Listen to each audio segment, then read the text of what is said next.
Shalom anak-anak sekalian. Hari ini kita berjumpa lagi dalam materi baru hari ini. Baik anak-anak, sebelum kita masuk pada materi pembelajaran kita hari ini, mari kita berdoa. Bapa di surga, kami bersyukur Tuhan atas kebaikan dan kemurahan-Mu Tuhan dalam hidup kami. Hingga saat ini Tuhan, kami boleh sehat, kami boleh ada. Itu semua karena kebaikan Tuhan dalam hidup kami. Saat ini Tuhan, kami mau belajar. Tuhan, Kau berkati kami agar kami Tuhan Yesus boleh memperoleh pelajaran-pelajaran yang baru dalam kehidupan kami, sehingga kami boleh melakukannya dalam hidup kami hari lepas hari juga Tuhan. Terima kasih Tuhan. Ya, biarlah melalui Roh Kudus-Mu Tuhan menuntun kami, mengajar kami agar kami dan hidup kami boleh diperbaharui hari lepas hari. Terima kasih Tuhan Yesus, di dalam nama Yesus kami berdoa. Haleluya. Amin.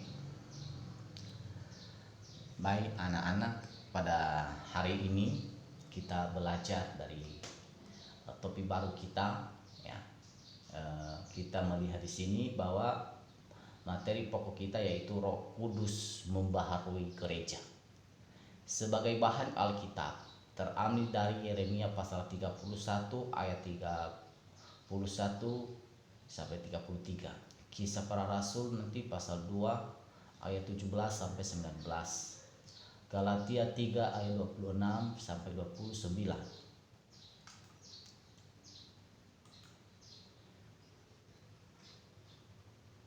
Galatia 5 ayat 18. Materi kita hari ini yaitu gereja sebagai komunitas baru dan Taurat yang ditulis di dalam hati dan Roh Kudus sebagai agen pembaharuan gereja. Kali kita masih tetap dalam 3.2, yaitu memahami makna nilai-nilai Kristiani, kesetiaan, kasih, dan keadilan dalam kehidupan.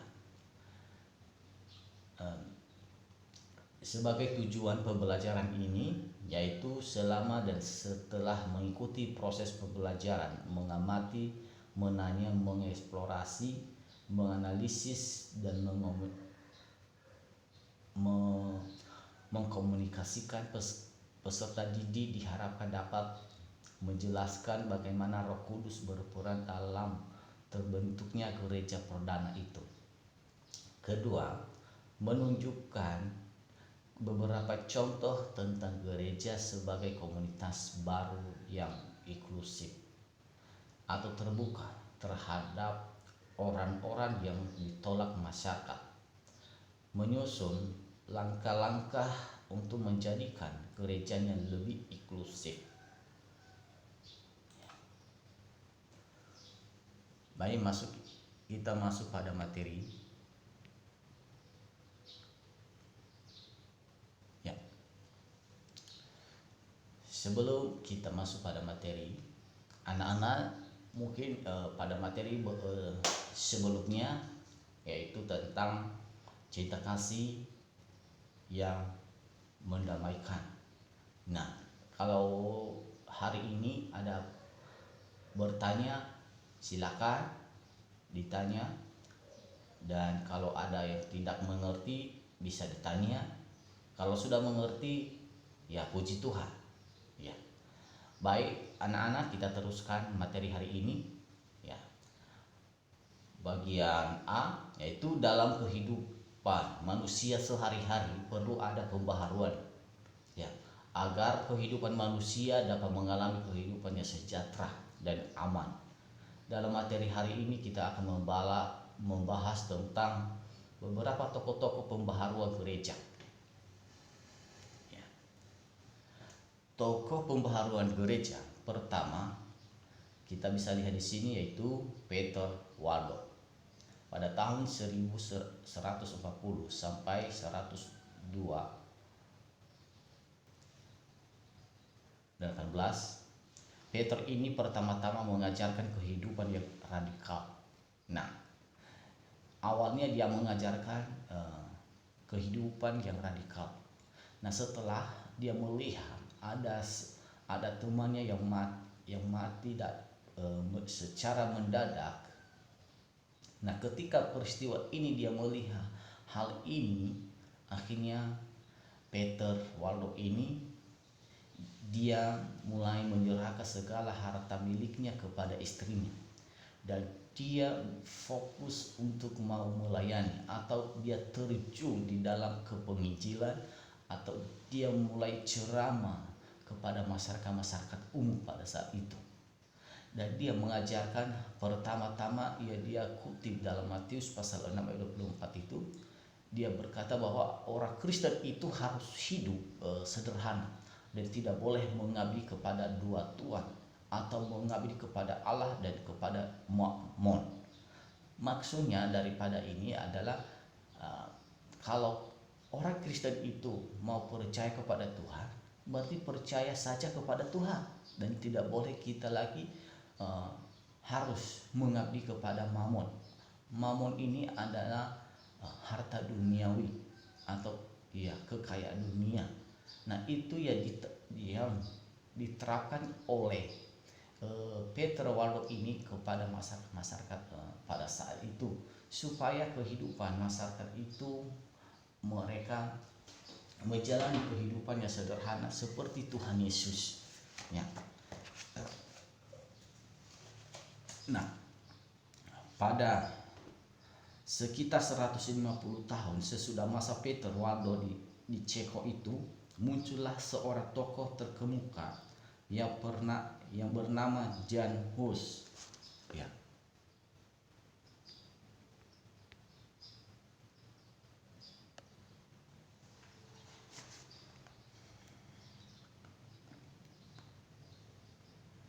Dia ini adalah seorang pastor, filsuf, dan dosen di Universitas Karel di Praha. Nah,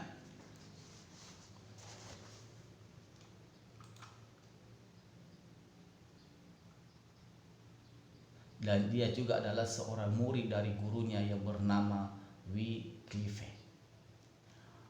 Pengajarannya Hus ini dipengaruhi oleh ajaran dari gurunya Wycliffe, sehingga dengan adanya pengajaran dari gurunya ini, ya,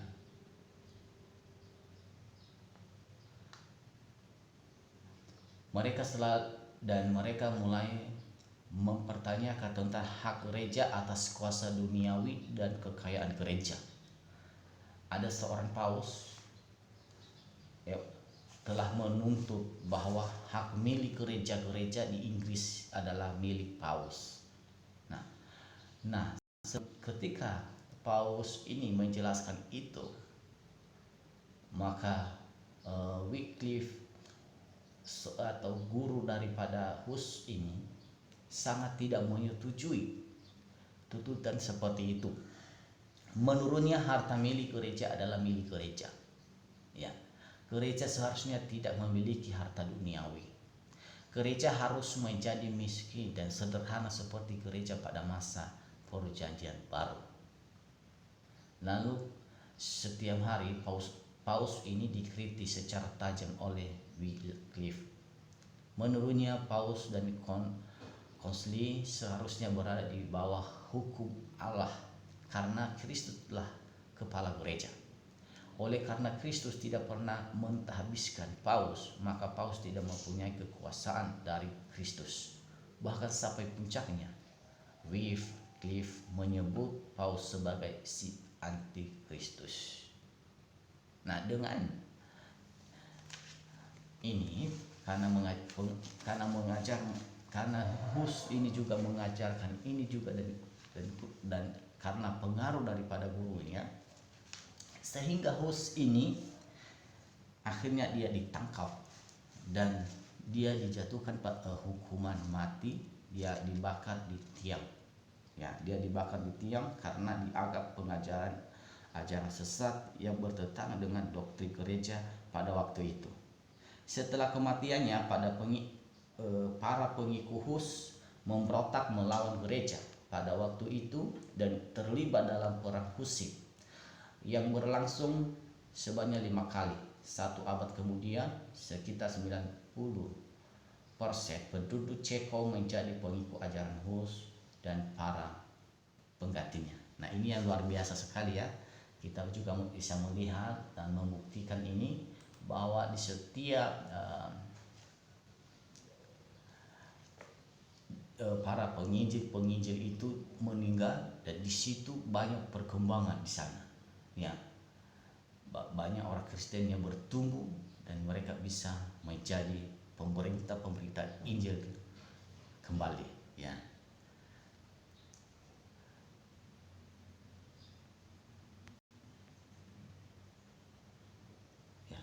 Kita melihat di sini mengapa gereja harus diperbaharui. Nah, kita melihat di sini tadi bahwa Peter Waldo dan Jan Hus adalah 2 nama penting yang berperan cukup besar dalam pembaharuan gereja sebelum munculnya tokoh-tokoh reformasi seperti Martin Luther dan Johannes Calvin 1 abad kemudian. Mengapa gereja harus diperbaharui? Orang-orang seperti Peter Waldo, Jan Hus, Martin Luther, dan Johannes Calvin melihat bahwa ada banyak hal-hal yang tidak beres dengan kehidupan Kristen dan gereja pada waktu itu. Ada gereja menjual surat-surat pengampunan dosa. Artinya, dengan membeli surat itu maka si pembeli akan diampuni dosanya. Yang lebih hebat lagi, si pembeli dapat juga membeli surat-surat pengampunan dosa itu untuk sanak saudaranya yang sudah meninggal dunia. Nah, kita melihat ajaran ini tidak pernah diajarkan oleh Tuhan Yesus, ya, yang mengatakan bahwa iman kitalah yang menyelamatkan kita. Nah, surat-surat ini, ya, surat-surat pengampunan dosa ini, ya, ini seringkali diperjualkan, belikan di gereja-gereja pada masa itu. Ya, mereka beli kepada penjualnya dengan tujuannya supaya dosa mereka dihapuskan. Dan bukan hanya seperti itu, dan juga mereka beli untuk saudara-saudara mereka yang sudah meninggal. Nah, inikah hal yang aneh.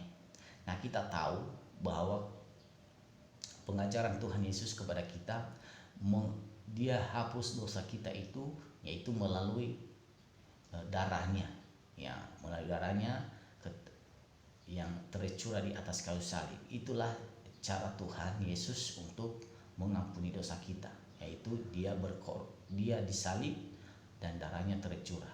Nah, apakah kita bisa beli itu? Tentu tidak bisa. Kenapa? Di situ tidak ada tuntutan ya untuk kita bisa membeli darah Kristus untuk menebus dosa kita. Tetapi apa yang harus kita lakukan ketika Yesus sudah menebus dosa kita, yaitu kita harus sadar dan mengakui dosa-dosa kita. Nah, itu salah satu cara, dan tidak ada cara untuk membeli atau membayar dosa kita. Membayar supaya dosa kita itu lunas, tidak ada. Kenapa? Yesus sudah membeli dengan cara tubuhnya dicambuk dan dia disalib, dan akhirnya darahnya keluar, dan ketika dia mati dan dia dikubur.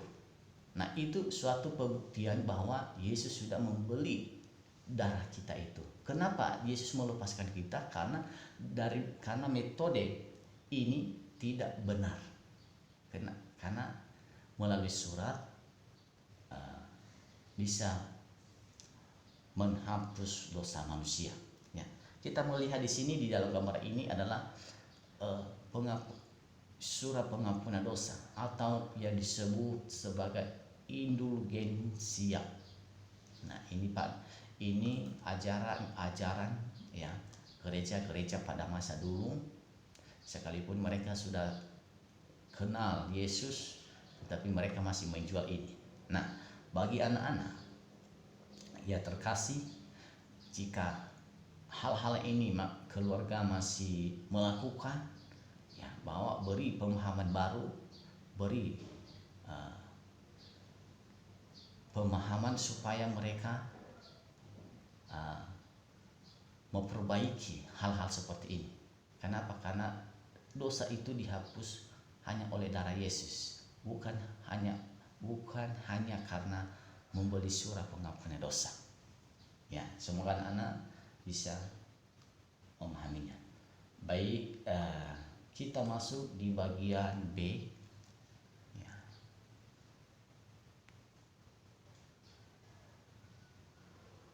Kita masuk di bagian B. Kita melihat bahwa gereja sebagai komunitas baru.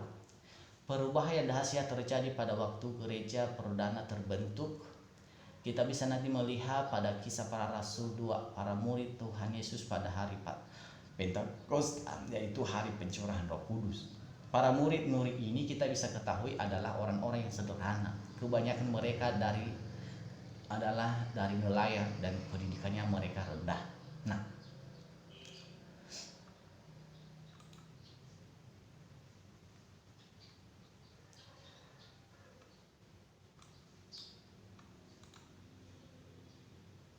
karena itu banyak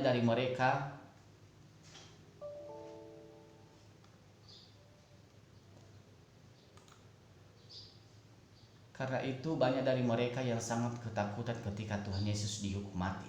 Karena menurut pemahaman orang Yahudi, orang yang dihukum salib berarti mereka tidak diterima oleh Allah maupun manusia atau dunia. Kalau surga dan dunia menolak mereka berpikir seperti itu, kemana mereka harus pergi? Ya, inilah cara berpikir mereka, bahwa di hukum Yahudi ketika mereka melihat ada orang yang disalib itu, dan mereka klaim itu bahwa itu orang yang terkutuk, ya tidak bisa diterima oleh manusia duniawi dan juga Tuhan, sehingga mereka berpikir bahwa mereka ini nanti kemana. Nah, Yesus membuktikan hal ini, ya. Ketika Yesus mulai bangkit dan naik ke surga, dan dia berkata, aku akan mencurahkan Roh Kudus ke atasmu. Ya. Setelah Roh Kudus ini juga turun atas murid-murid pada saat itu, mereka mulai mengalami perubahan yang dahsyat, ya, atas diri para murid. Mereka, ya, dikisahkan di seluruh Kisah Para Rasul menggambarkan perubahan-perubahan yang dialami oleh para murid.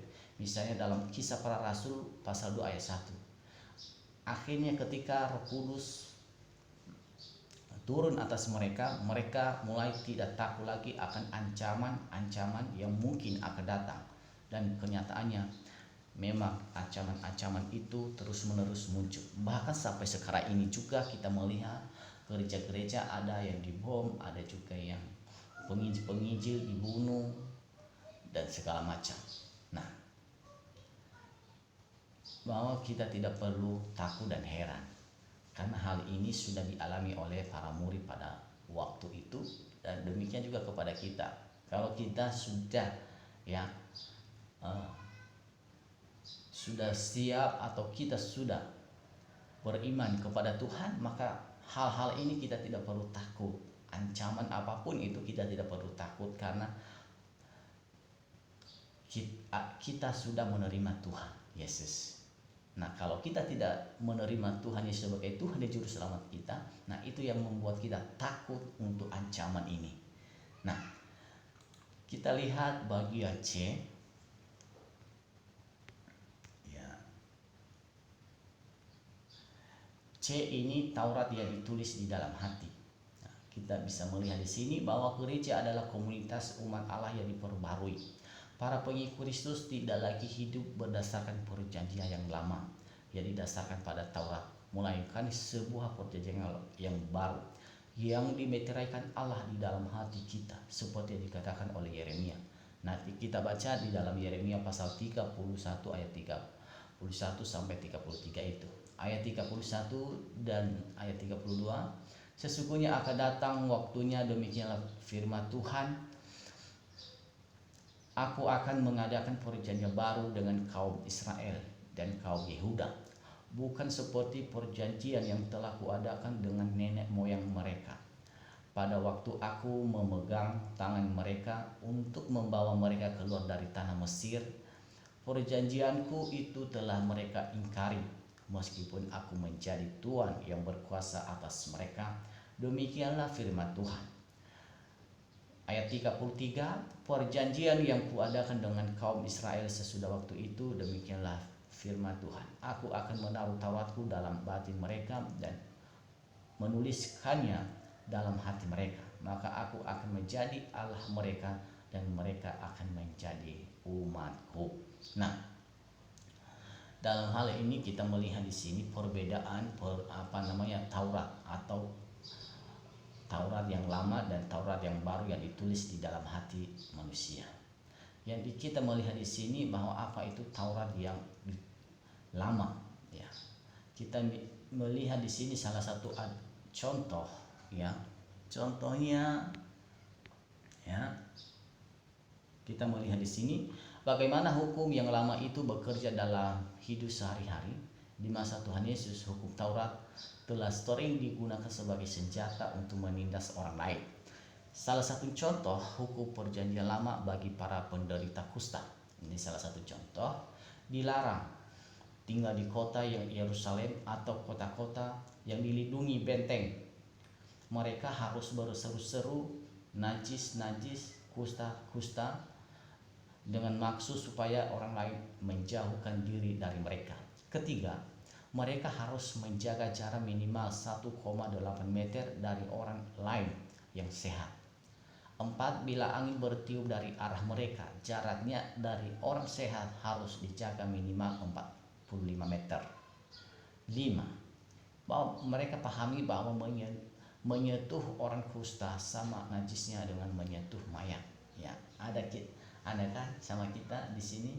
Nah, kalau kita melihat kalau orang itu sudah mulai fanatik, kalau kita dekat sama mereka, itu mereka berkata bahwa itu najis. Nah, itu ajaran itu akhirnya menjadi penindasannya bagi sesama kita. Nah, ini Tuhan Yesus tidak tidak mau meneruskan Taurat seperti ini. Nah, dia juga tidak mengiadakan Taurat yang lama ini, tetapi Yesus menggenapi Taurat ini, yaitu hukum pertama dan kedua itu yaitu kasihilah Tuhan Allahmu, dan hukum kedua itu adalah kasihilah sesama manusia seperti dirimu sendiri. Nah, itu mulai dekat. Nah, kita melihat di sini kembali bahwa hukum atau perjanjian yang ditulis di dalam hati manusia, yaitu bahwa kita menjadi umat Tuhan dan Tuhanlah yang menjadi kepala kita. Nah, bahwa tidak perlu lagi kita harus melakukan hukum Taurat itu, tetapi apa yang kita lakukan, bahwa kita percaya bahwa Tuhanlah yang menjadi kepala dari hidup kita sehari-hari, dan kitalah yang menjadi umatnya yang selalu kita melakukan kehendaknya dalam hidup kita hari lepas hari. Nah, sehingga kita diajarkan bahwa kasihilah sesama manusia sama seperti dirimu sendiri.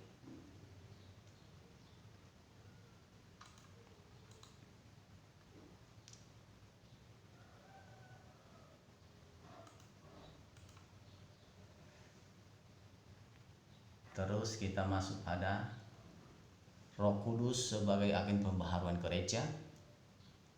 Gereja perdana adalah komunitas yang diperbaharui, sehingga komunitas itu tidak terjebak oleh belenggu hukum Taurat. Ketika banyak orang tertarik untuk menjadi pengikut Kristus, bahkan juga orang-orang yang berasal dari latar belakang non-Yahudi, Petrus menyatakan bahwa mereka tidak perlu dibebani dengan Taurat, melainkan bisa langsung menerima Kristus dan menjadi Kristen. Dalam Kisah Para Rasul pasal 15 ayat 10 sampai 11. Nah, sini kita melihat bahwa perubahan gereja perdana itu ketika para rasul melihat ada orang-orang yang mengikut Kristus, yang menerima Kristus sebagai Tuhan dan juru selamatnya, mereka lagi tidak menerapkan Taurat itu. tetapi yang mereka terapkan dalam hidup mereka adalah kalau mereka sudah percaya Yesus, sudah berarti mereka terima Yesus sebagai Tuhan dan Juru Selamat hidup mereka, dan mereka bisa menjadi orang Kristen. Nah, kalau mereka mengikuti Taurat, berarti mereka ini dulu harus sunat dulu, ya, harus ikuti dulu hukum Taurat.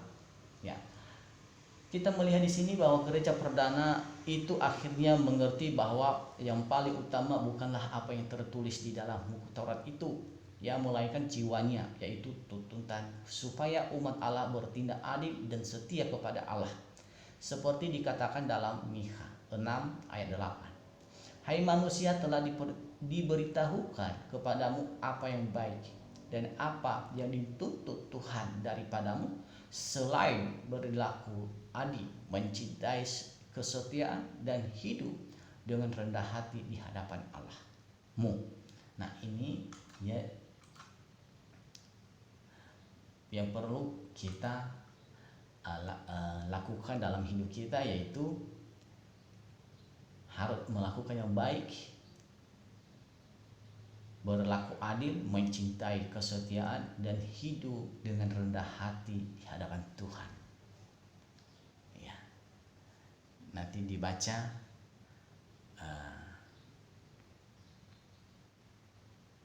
di dalam surah Mikha 6 ayat 8. Nah, sebagai tugas kita pada hari ini, ya, soal agama Kristen, jelaskan perbedaan Taurat yang lama dan Taurat baru yang dituliskan dalam hati manusia.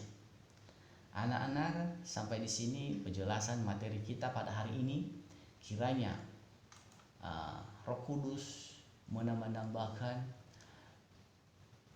kepada kita pengertian yang lebih dalam lagi, agar kita kelak bisa menjadi orang-orang yang bisa membaharui gereja kita.